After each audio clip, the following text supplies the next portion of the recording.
I am so excited to welcome you not only to Jacksonville, but to the launching of the podcast called The Covenant, more specifically, the Sister Covenant. And yes, I did say sister. What is the covenant, the Sister Covenant? It is a circle of friends, my friends for 20, 30, 40 plus years, your friends, all of our friends, coming together in a safe space at a time such as this. We as women of color, we are counted on to nurture our families, our children, our significant others, our spouses, our community, our corporate boardrooms, and everything in between. But who fills our cup? I think about flying, and when we get ready to take off, what is said to us first? Put your oxygen mask on first before you can assist others. And that exactly is what the Sister Covenant is all about. A safe space to encourage, to listen, to cry a little, laugh a lot, but most important, to empower and to fill our cup. Good morning. Great getting up Sunday morning. Welcome to the Sister Covenant, our 8th episode. 8. And that video that we just saw still warms my heart, just like all of you. So as you all are coming in, say good morning. Do shout outs. This is a glorious morning in the Lord. And yes, it is a brighter day. Thank you for all of you who have made your donations to the Sister Covenant charitable giving. Hopefully, some of you have already received your merchandise. If you made purchases, that merchandise started mail outs last week. I got mine and I am super excited. I've worn it for the last 2 days. I only got one of my t-shirts, but you will get yours very soon if you've not done so already. So this is what we need you to do. When you get your caps and your mask and your t-shirts, please take a selfie or take a photograph with your sister and share it with us. Share it on Facebook. Put it on your Instagram and your Twitter and email it to us at the Sister Covenant. Go to our website and we should share that contact information. There we are. Send it to us at keepers@thesistercovenant.com. We would love to have those photos. But we have our next charitable organization, the Brown Girls in the Boardroom. You remember Melissa Fulmore, and she came on and was phenomenal talking about Brown Girls in the Boardroom. It's a phenomenal organization that she started back in August. And for the month of February, if you make a purchase of $100 or more of Sister Covenant merchandise, we will give $10 to Brown Girls in the Boardroom. Okay, so let's sow a seed to these young ladies as they are soaring to reach higher heights. I am elated, and I think we all are, in that we have witnessed over the last couple of weeks history in the making as we have sworn in the first woman into the office of Vice President of these United States. And she just happens to look like us. And that is truly a blessing and a historic moment for the country. Not just women of color, not just Black women, but all of us. And we're going to talk about that this morning. But before we get to that, I am thrilled to bring back one of our own. I'm going to claim her, Miss Rachel Howell. Rachel is a senior at the Howard University in Washington, D.C., where she serves as, I believe, the 61st student government president. And she came and visited with us back in November and talked about her leadership on that campus. So we're going to have her back with us today. And she is co-hosting with me our first segment. So Rachel, come on in and join me in the Sister Covenant. Good morning. Good morning. How are you? I'm doing well. It's snowing today, so I'm doing well. Awesome. Take some pictures of that. That is beautiful, beautiful, beautiful. And so are you. So we have the honor and privilege of talking with who are we visiting with today? Do you know? Today we are visiting with the first Mysore judge, Peoples Waters. So I'm excited. Exactly. Rhonda Peoples Waters was elected as the first elected Duval County Court judge in the 4th Judicial Circuit. That's here in Northeast Florida. So let's introduce Judge Rhonda to our audience. Are you there, Judge Rhonda? Good morning. Good morning. How are you? Wonderful. Thank you for coming to the Sister Covenant this morning. And before we start talking to you, I think we have a special guest that you may or may not know will be joining us as well.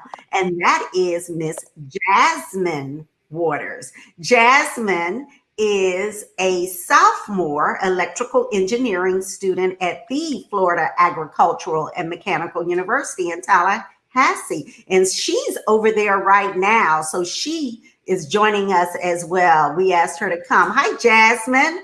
Hi. How are you this morning? Good. How are you? That's a nice dorm room you got there, Jasmine. If you're on, Yes, you need to thank your mom for that because that is pretty special. Well, we want to get right to it, Judge Rhonda. So before we start going in on questions, tell us a little bit about your journey. You did not just get here today as the first elected African American female county judge on the 4th Judicial Circuit. Tell us about that journey. Yes. Well, first, I have to tell you, I am so thankful to be here. Thank you for this inspiration. I've watched most of the previous episodes and have felt empowered. So, this is extremely humbling to be here. But oh my gosh, about this journey. I grew up, most of my childhood was growing up in Selma, Alabama. So, just so you'll know a little bit about that background, my parents were educators. My grandfather was the janitor at my high school, and my father and his grandparents pretty much made a living picking cotton on a farm. And so I gained and was blessed to have the opportunity to go to Fisk University and get an academic scholarship in Nashville, Tennessee. And then from there was blessed to get a scholarship at University of Florida and attended law school there. After I left law school at University of Florida, I went to work here in Jacksonville at the public defender's office and loved it. I just knew I wanted to be a servant. And after I left the public defender's office, I went into private practice. But through all of that service, I knew that my service would turn to trying to be a servant as a judge. And so I began the road of applying to become appointed as a judge. And there are two ways you can become a judge in Florida, to either be appointed or elected. And I applied 16 times. My name was sent up as a finalist to the governor 13 of those 16 times. I also ran once prior to this last election. So there were 17 attempts before I got to this 18th attempt of the answer being yes. So I'm so grateful that I can share this testimony with you all. Judge Rhonda, that is quite a testimony. So let me make sure our audience understands all of what you just told us. So you submitted application to the 4th Judicial Circuit Nominating Commission for appointments to the judicial bench 16 times. Yes. Why? Why did you have it in your spirit, I will say, to continue to submit? And did you know then, when you were going through those iterations of submissions, that this was a dream deferred and not a dream denied? Tell us about that.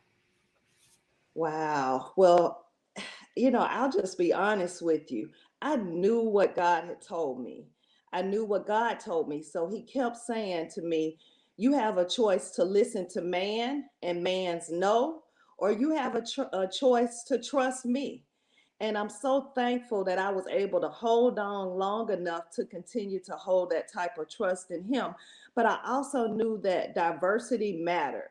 And I wanted to be representative of what we saw in the community. And we had to fight for that to happen. And not just with race, but also with gender, diversity of practice. I had come from a defense background. And so it was typically hard to get the community to understand that as a defense attorney, I could now shift to the role of being fair and impartial as a judge.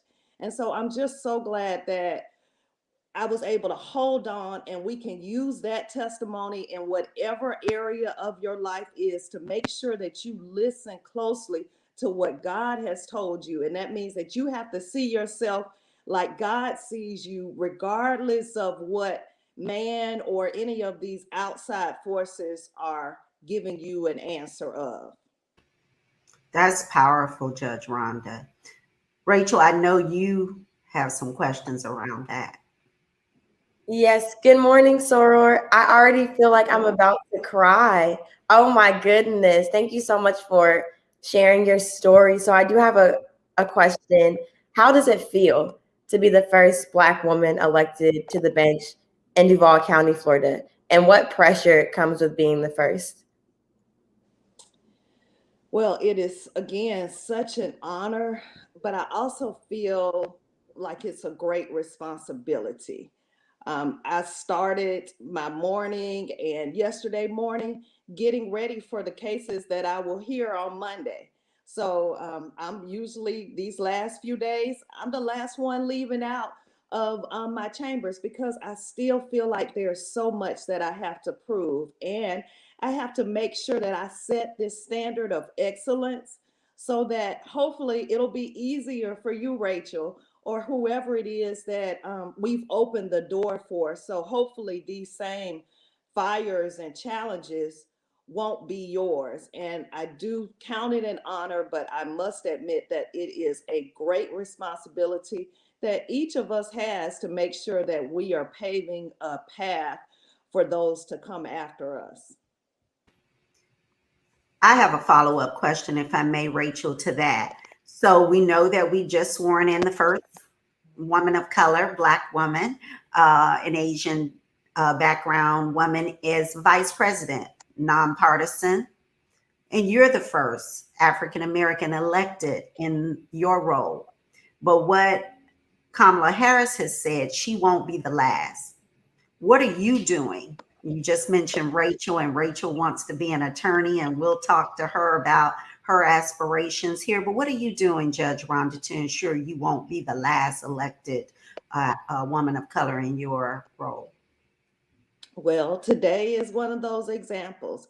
Is getting out there and making sure that young people see an example of what is possible for them to understand that failure is a part of life. Um, I'm being honest about what was shameful to me at one time. I mean, it is a hard road. And now look what God has done with my shame. He's turned it into favor. And God saw this way before I did. He knew what this end would be. So I am sharing this testimony and hopeful that it will be inspiring to our young people to push against the odds that are against them. And it's not just odds and inspiring for those who look like me. It should be inspiring to anybody that has to understand that if you work hard enough, that you will receive the due honor and reward that you are entitled to. And another aspect of that is making sure that you understand that when your season doesn't look like your assignment, and I listen to a lot of Tasha Cobbs and worship music, when your season doesn't look like your assignment and what you're called to do doesn't exactly seem to be where you are right now, you've just got to remember to hold on and continue to build to get to that point. So every time they told me no, what I would do is continue to work harder, and I give them some other excellent qualification that I've gained. I try another case, I learn another area, so that I would continue to remind myself that I am qualified. And just one last thing, I don't know if you can see this, but before I had a judge to tell me to continue to see myself, to see my daughter robing me. That was years ago. So I continue to build upon the vision that God had given me, even though I was continually told no. I built this vision board, or put together this vision board, where I put my face on top of someone else who was in a robe. And I'd look at that vision board year after year. It didn't come when I wanted to, but I trusted God, and I know that it came when the time was right according to God. So please use that as a message for whatever your assignment is in life. That is that is amazing. I am about to shout in this space right now. Rachel, I know you have a question, and this she came right down your street. I know. And Jasmine, I have a question for you. So hang in there. Rachel. So now that you have arrived, what experience prepared you for this moment? You know, it was definitely not one experience. It was me going out in the community, listening to the community, listening to other lawyers. It was my upbringing of being in Selma, Alabama, and understanding the civil rights movement and all of those that laid their lives on the line for us. So all of those things helped me to get to this point of being strong enough to say, you know what, I knew I had to run, and I count this as an honor to be able to be in this position to open doors. But there was definitely not one thing, but it's the sum total of everything that you go through in life. Every one of those no's was an experience to help me to get to this yes. Did you have a follow-up question, Rachel? Yes. So I'm really asking this question for myself. This past October, I took the LSAT and it went terribly. And I took it and I wanted to give up. And I told God that I honestly felt like betrayed, because that was the first time that I fasted for like 12 weeks. And I'm like, okay, I thought I did my part. But you know, the score didn't reflect that. And I like genuinely was like, I'm not gonna take the LSAT again. I'm just gonna get a master's because it's more convenient. But then God put one of my pro fights in my life, and she like paid for a prep class.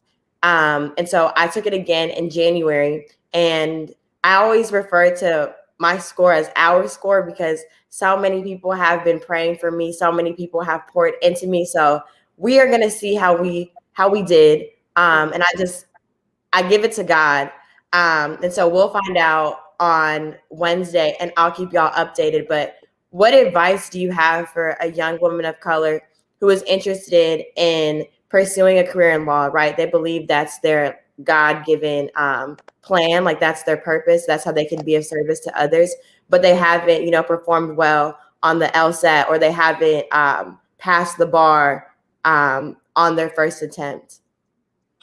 Wow. Well, I say what Jay-Z said, which is the genius thing is to not give up. That's how you are the genius. That LSAT does not determine what type of lawyer you will be, the lives that you have been called to change by going into the legal field. That's just one mode that has been utilized. So make sure that you continue to work towards improving that score.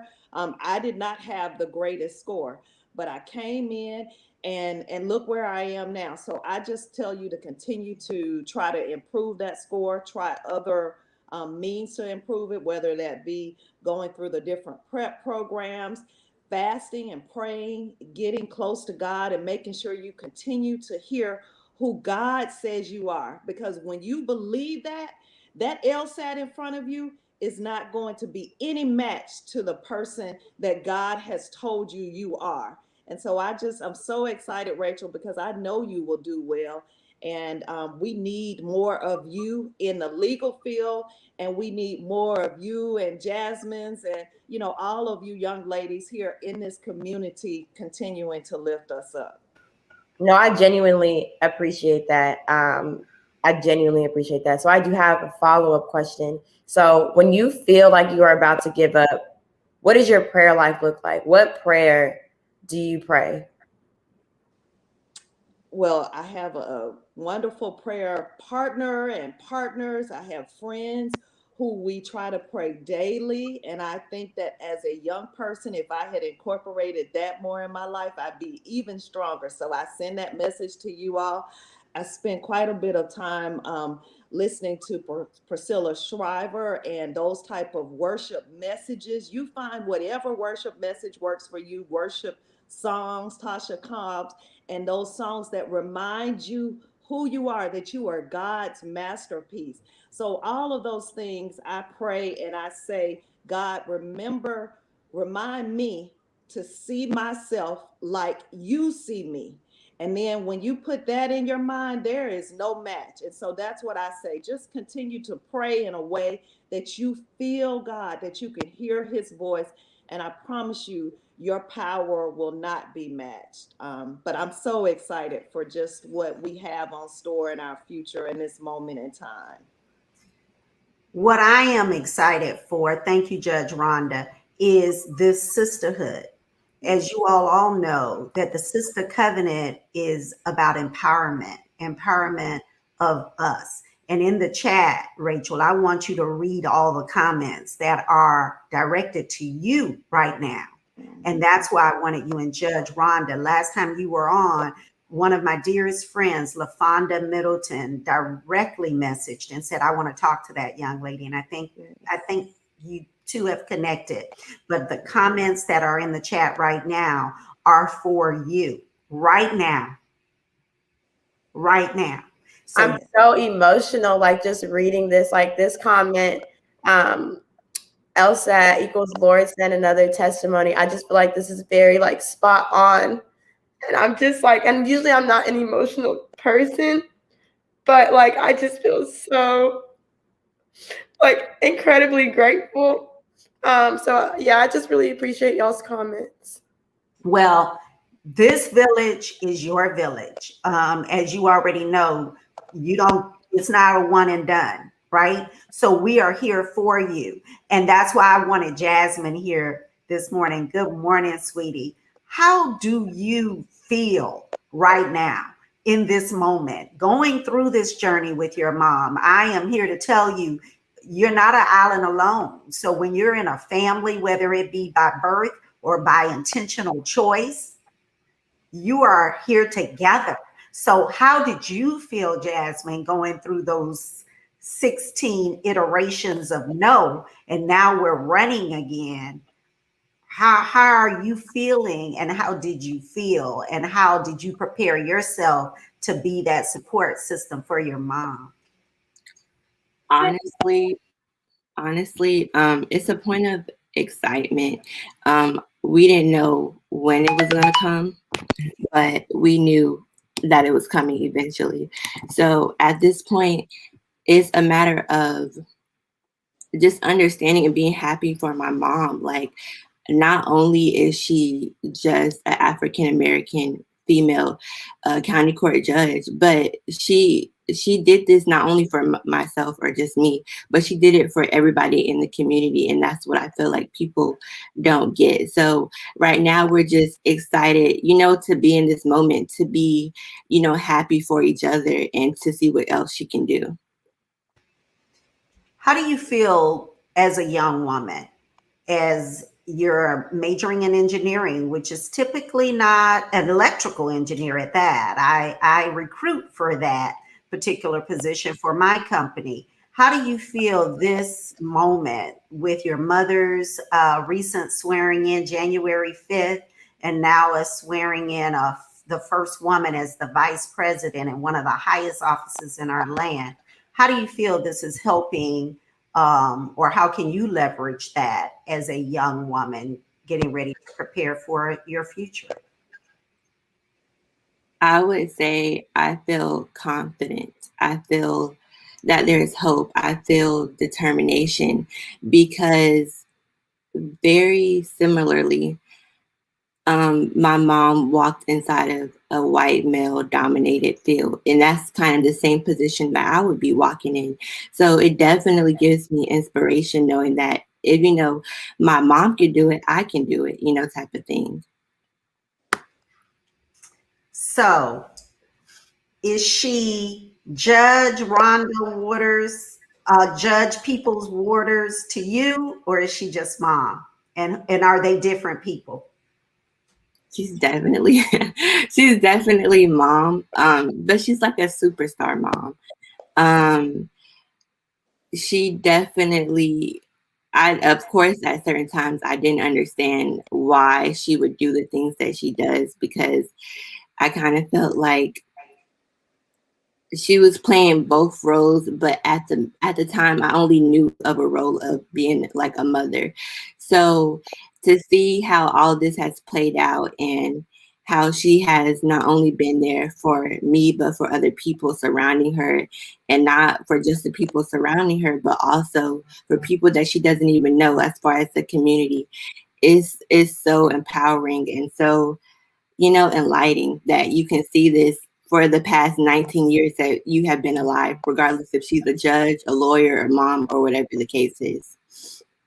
Well, you certainly have a awesome role model in your mother, but I know that you have a village of awesome role models, and that's what this is about. Rachel, I'm gonna give you the last word. I'm gonna give you the opportunity for Jasmine or Judge Rhonda. What do you want to say? Well, one, I want to thank y'all for being here. I think that like everything that you've said really stands out to me. I really love how you said God turned your shame into favor. I wrote that down. I texted that to myself. And so I'm just really grateful to hear your wisdom. And yeah, so my final question that I want, actually, I don't even want to ask a question. I want to pray for y'all, if that's okay. Dear Heavenly Father, thank you so much for giving us this opportunity to pray. Lord, we come to you today, not because we want anything, but just to praise you, because you are God. God, we just want to thank you for all the blessings that you have over our lives. God, we ask that we see ourselves the way that you see us. God, when we are crying, when we are miserable, when we have lost hope, God, just bring your power and bring your spirit, and let us reflect on all the blessings that we have in store.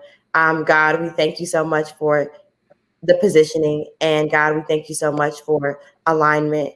In Jesus' name we pray, amen. Amen. Amen. Yeah. And Rachel, 5 years from now, 10 years from now, whenever it is, and the Sister Covenant will be having our anniversary celebration, Judge Rhonda will interview attorney Judge Rachel Howell. How about that? Okay, we're going to put that on the calendar and plan for it. Do you have any last words or seeds you want to plant in this audience, Judge Rhonda? Yes, I am so thankful. I'm a little emotional too, and I'm always emotional, Rachel. But the Sister Covenant is why I am here today. I didn't make it here by myself. It was people like LaFonda and Pat that walk this path with me. So that is my final word to you all as young people. Get you some people that are going to walk with you, that are not going to be afraid to walk through those doors. And I'm so appreciative of you, Pat, for giving us this type of environment for us to be open like this. So just thank you, and continue to change lives. Thank you. Thank you, ladies. Thank you, Jasmine. Do well on the Hill. Thank you, Judge Rhonda. We'll see you soon. And if you can stay with us for later, come back. I will. Bye-bye. Ha, Rachel, that was amazing. I didn't expect to start crying so early, girl. Yeah, I did not expect to cry either.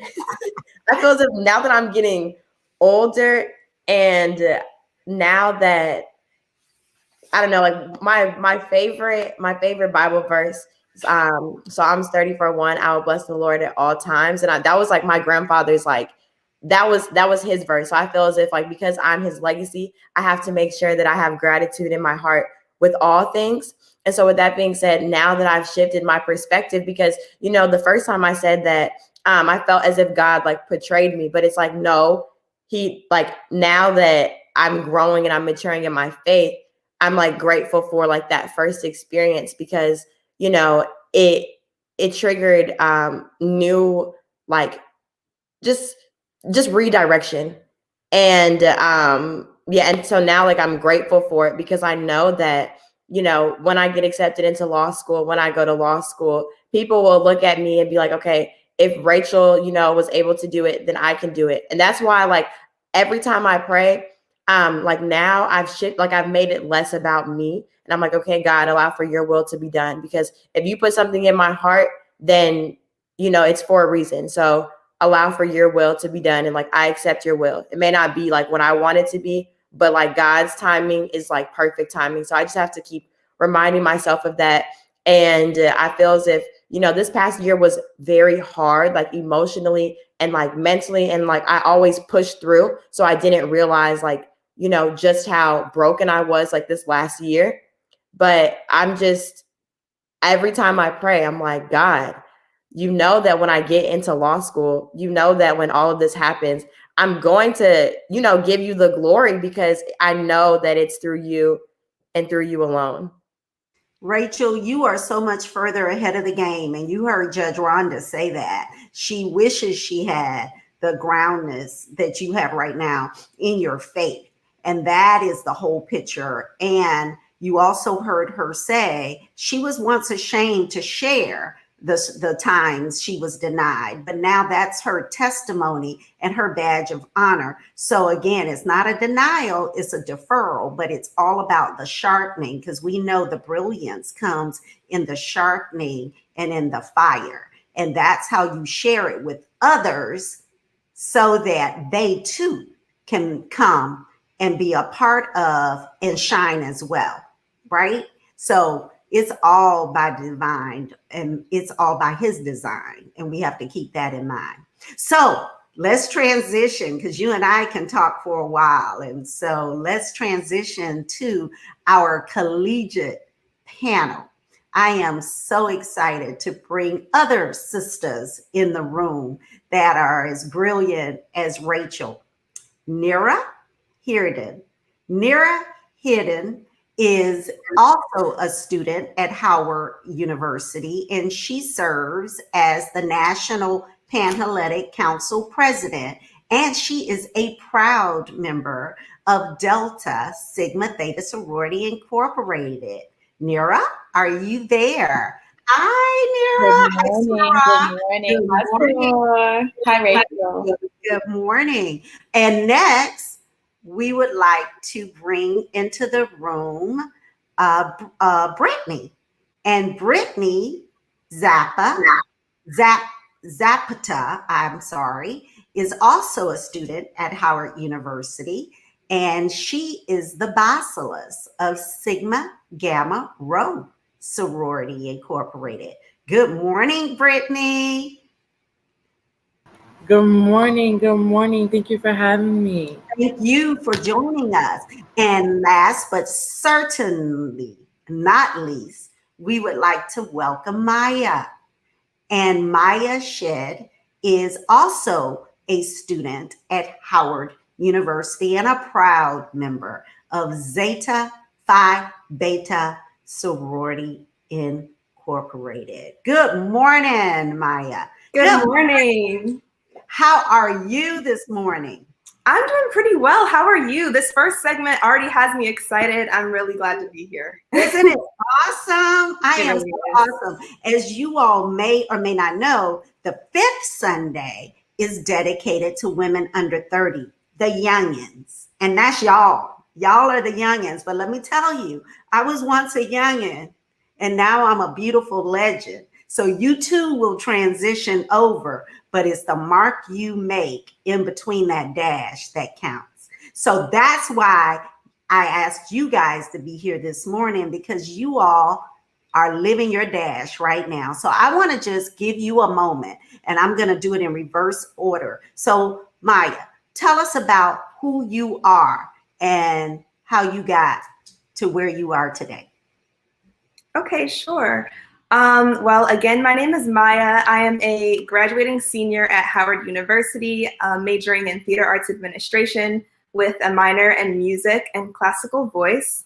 I am, of course, a proud member of Zeta Phi Beta Sorority Incorporated Alpha Chapter. During my time at Howard, I've really been involved on campus. Right now, I serve as the Chief of Staff for the Fine Arts Council.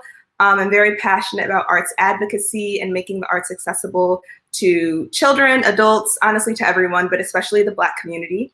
And I'm also the Director of Communications for Howard's Alternative Spring Break program, so helping to organize service trips, of course virtual this year, but service trips throughout the world, normally for a week during our spring break trip. After graduation, I plan to go to grad school, pursue an MFA in theater management or arts policy, and then eventually, like, my long-term career goal is to open a performing arts center for kids. So it's a little bit about me, my goals, what I love, and yeah, I'm glad to be here. Awesome, very good. Brittany, tell us who you are. Well, again, good morning. My name is Brittany Zapata. I am from Harlem, New York, and I am currently a graduating senior at Howard University. I am a public relations major, sports administration minor, and I am a proud member of Sigma Gamma Rho Sorority Incorporated Alpha Phi Chapter, as well as I also serve as the president. On Howard University's campus, I serve as the special event director for the New York State Club. New York State Club is a state club at Howard University where we're able to connect New Yorkers from all over the state at Howard and create a community based off of it on Howard's campus. I also serve as the public relations director for Entertainment Powers Players. I am a little bit of a communications geek, as some would say. I am also I'm also an entrepreneur. I own a clothing brand with 3 other Howard University students called Cozy Clothing Brand. We officially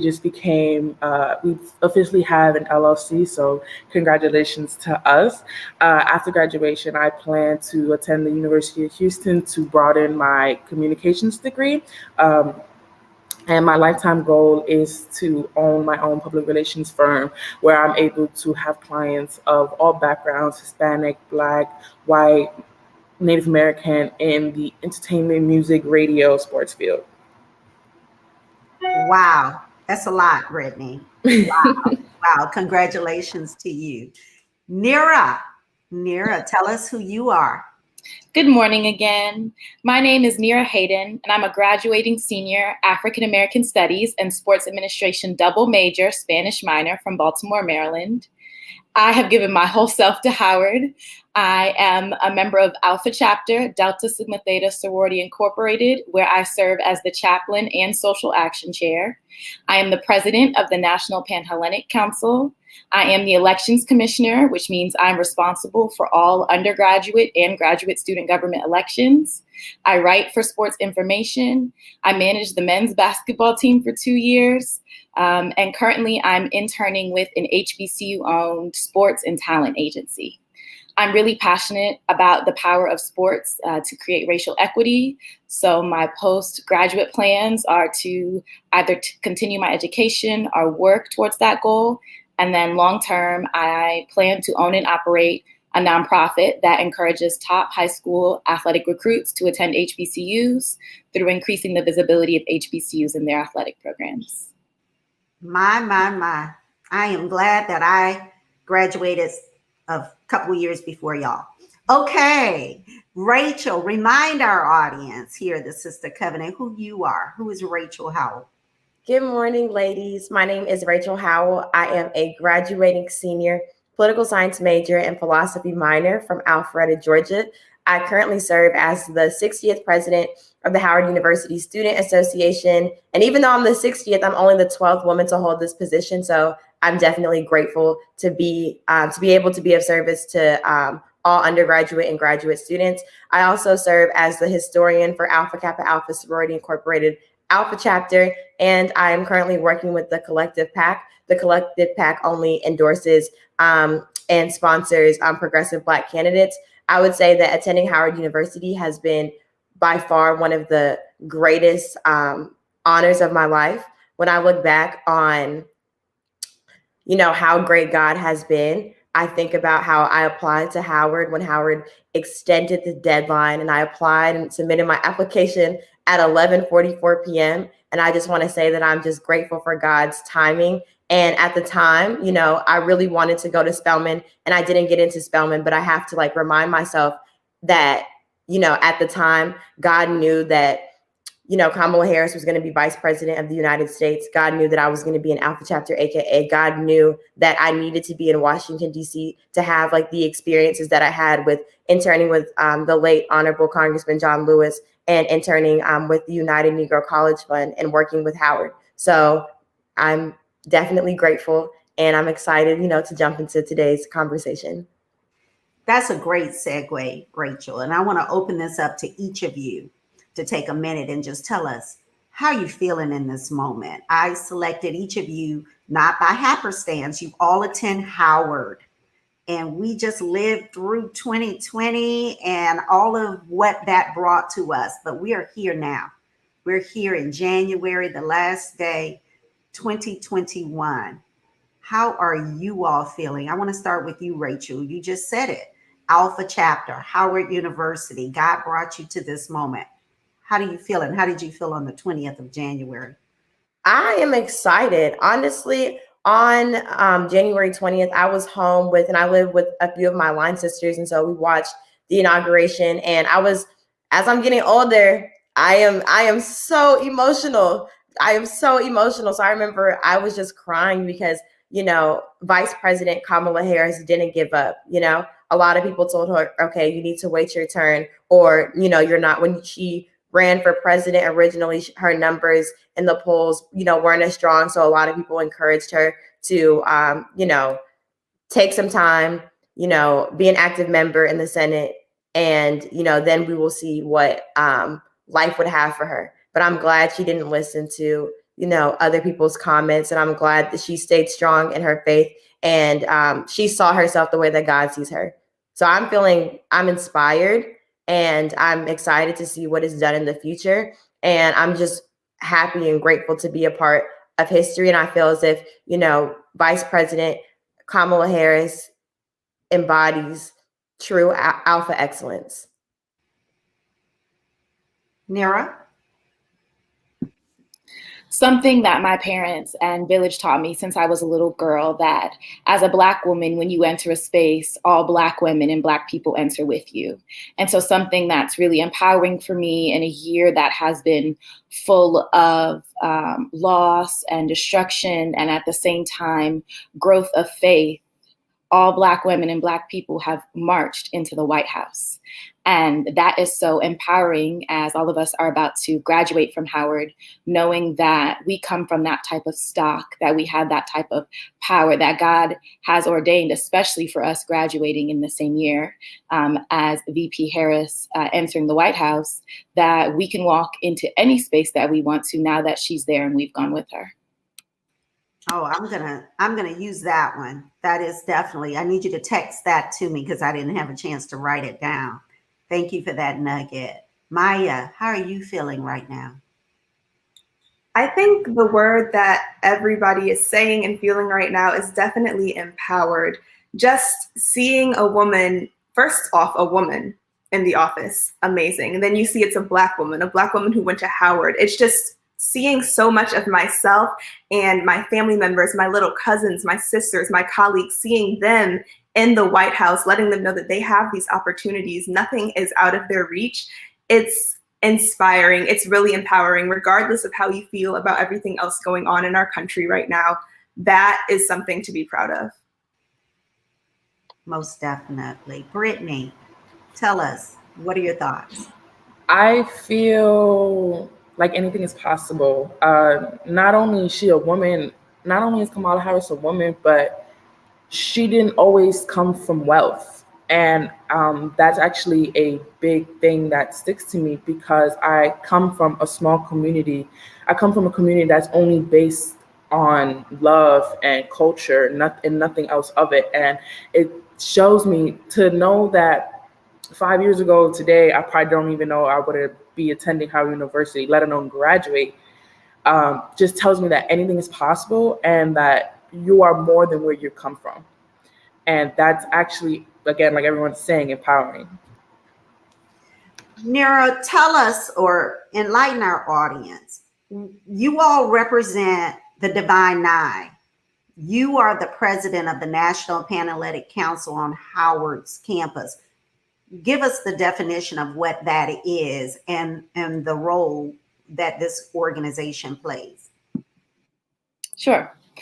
The Divine Nine is the conglomerate of all 9 Black fraternities and sororities. I'll go in order. So it's Alpha Phi Alpha, then Alpha Kappa Alpha, then Kappa Alpha Psi, then Delta Sigma Theta Sorority Incorporated. Sorry, that's habit. After that is a Phi Beta Sigma, then Zeta Phi Beta, then Sigma Gamma Rho, then Iota Phi Theta. And all of us came together at Howard University in May of 1930 to create the National Panhellenic Council. And now cities and colleges across the country have chapters for the purpose of all 9 organizations being able to work together to achieve their individual goals as well as to train their members. I felt that important to set this stage. And Vice President Kamala has said it. She didn't get here by herself.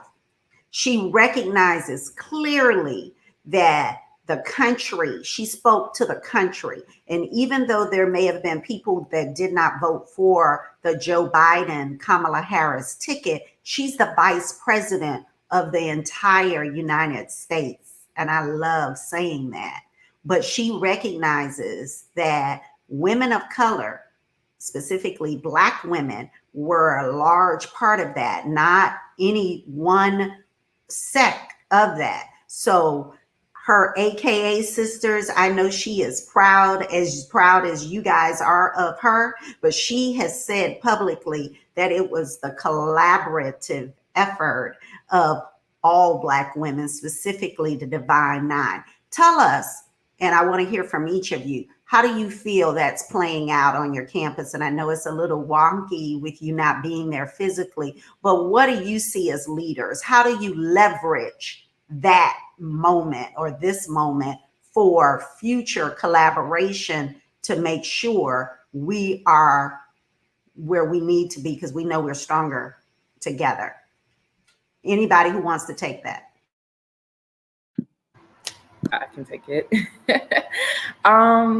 Even though we're not on campus at the moment, we are actually, I feel like it's actually more important to make a statement. As a communications major, social media plays a really big part in literally everything we do nowadays. So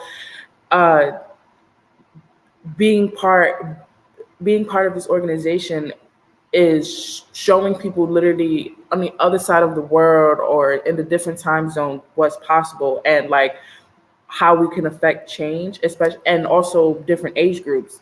I feel like social media is like really, really, really setting the tone on what kind of message that we would like to spread across. And that's very important. Okay. Anyone else want to chime in? Yes, I'll add. We had our first general body meeting with all 9 organizations last Wednesday. And in an unusual manner, I really encouraged and voluntold each organization to suggest an activity for us to do this semester, because I know that eyes are on us for us to be leaders, given the fact that VP Harris was once one among us in the National Panhellenic Council.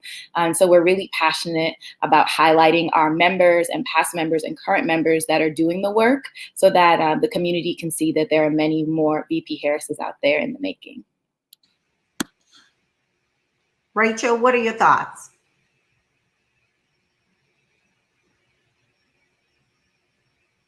You're on mute.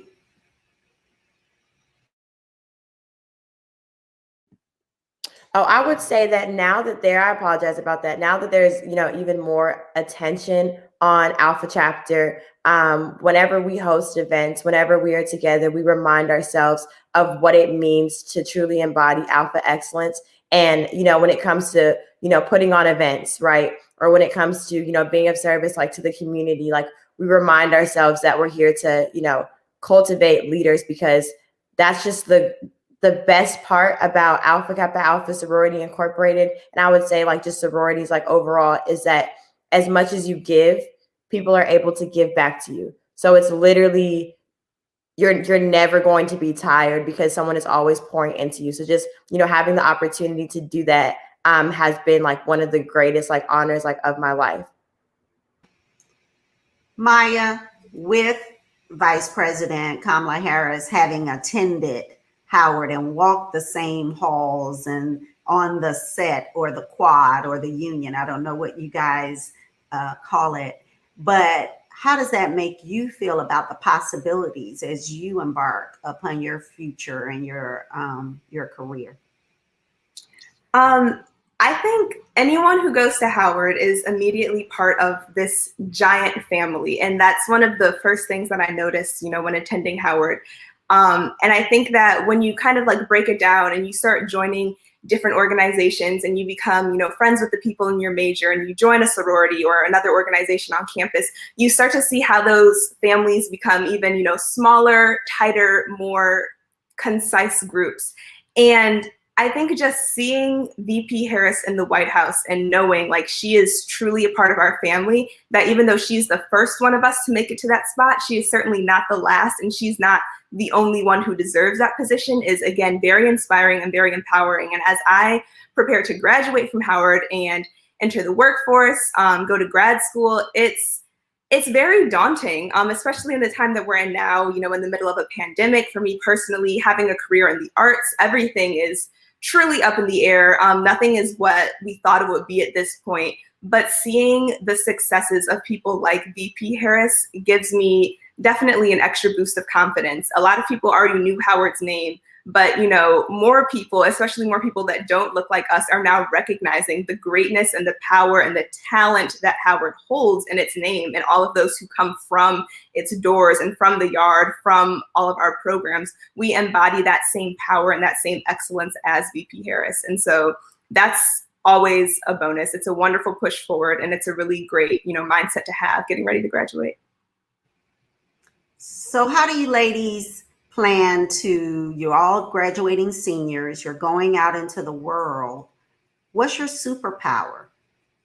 What do you bring to make this world a better place? And how are you planning to pay that forward to the next generation? Like I said, I am a seasoned soul now, once sitting where you guys sat, but seeing clearly that there's more behind me than it is in front of me, but knowing that there's still so much work to be done on so many levels. What is your plan? Where do you see yourself, and how do you leverage this moment in this movement? I don't want to call it a moment. I don't want to lessen it or dummy it down. What's your role? How do you move it forward? You all are doing some amazing things. I'm in awe of you, but how do you capture this, leverage this, and pay it forward for generations and leave your legacy? So you hit the nail on the head, legacy. So I first want to say that I decided to come to Howard University because I was inspired by Senator Kamala Harris at the time when she was interviewing Jeff Sessions, the Attorney General. You could just tell that there was obviously some like racial bias against her, and she just held on to her poise and her grace. And so that, really inspired me, not only to attend Howard University, but then after that moment, after seeing Senator Kamala Harris, seeing someone like myself, seeing someone who's of, Jamaican descent, be able to represent people like in Congress, represent California, I then decided to, do research on Alpha Kappa Alpha Sorority Incorporated, specifically Alpha Chapter. So I would say that, this has just been such an honor to just see her walk into her purpose. But I would say that when it comes to, my own legacy and what will I do moving forward to pay it forward, I will say that I want to be myself, right?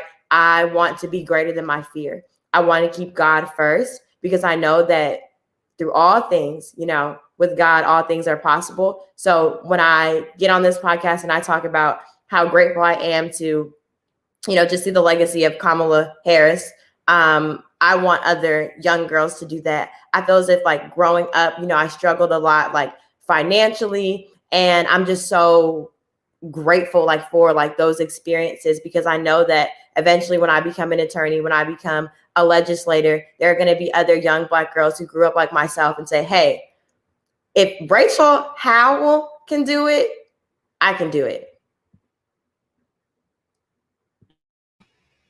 Thank you. Anybody else want to chime in?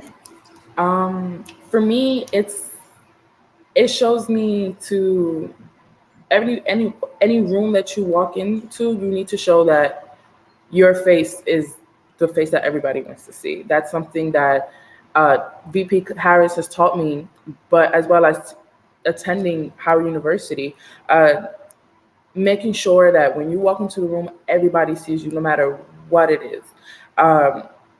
Being a first generation college student and coming from Harlem, there's a lot of boxes that you need to fit yourself into, and that's not something that I personally like.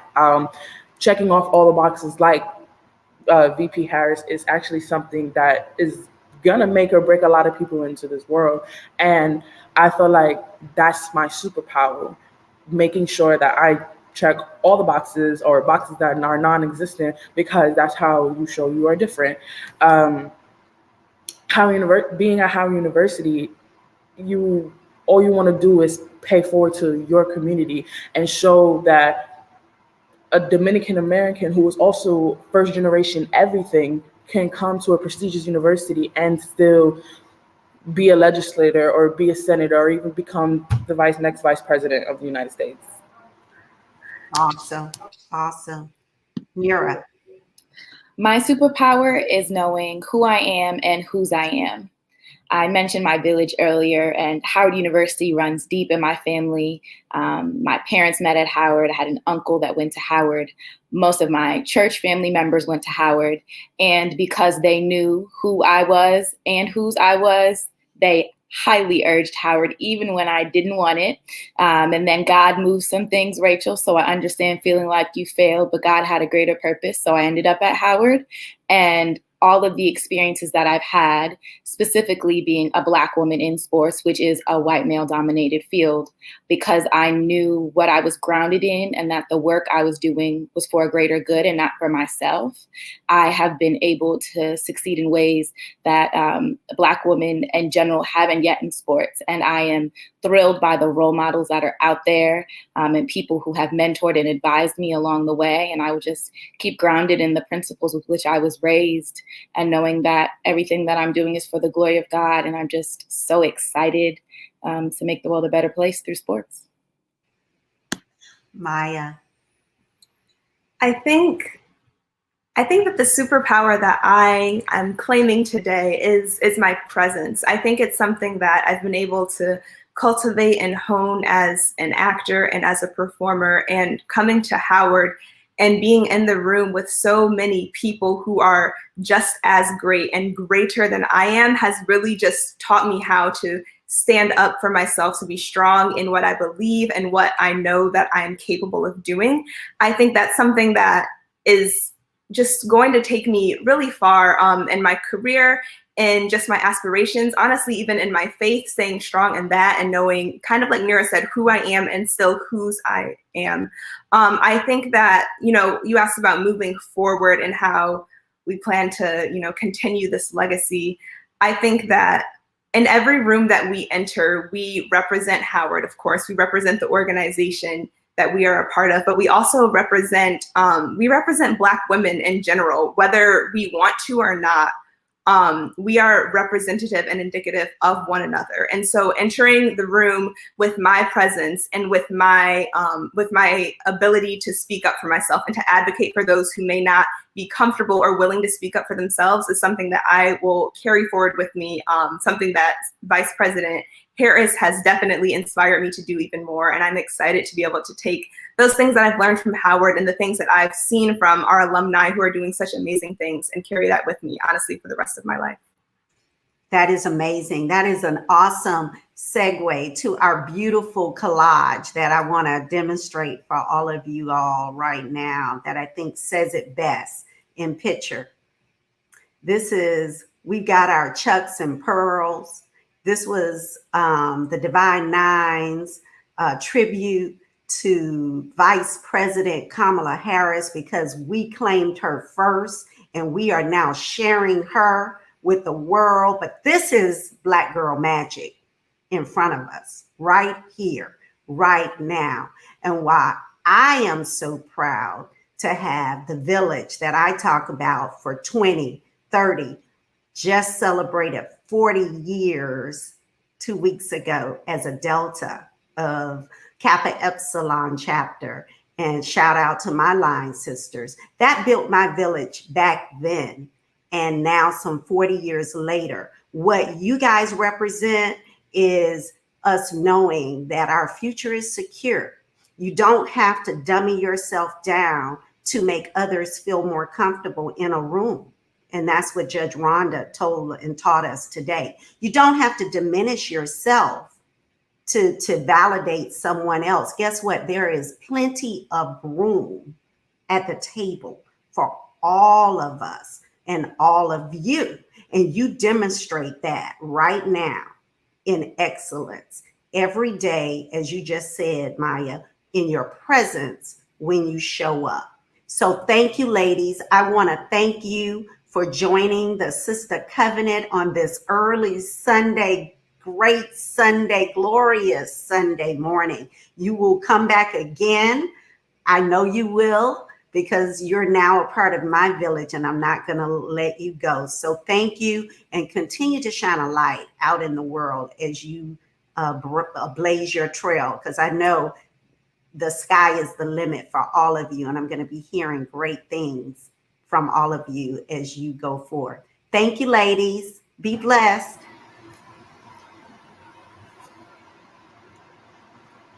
Wow.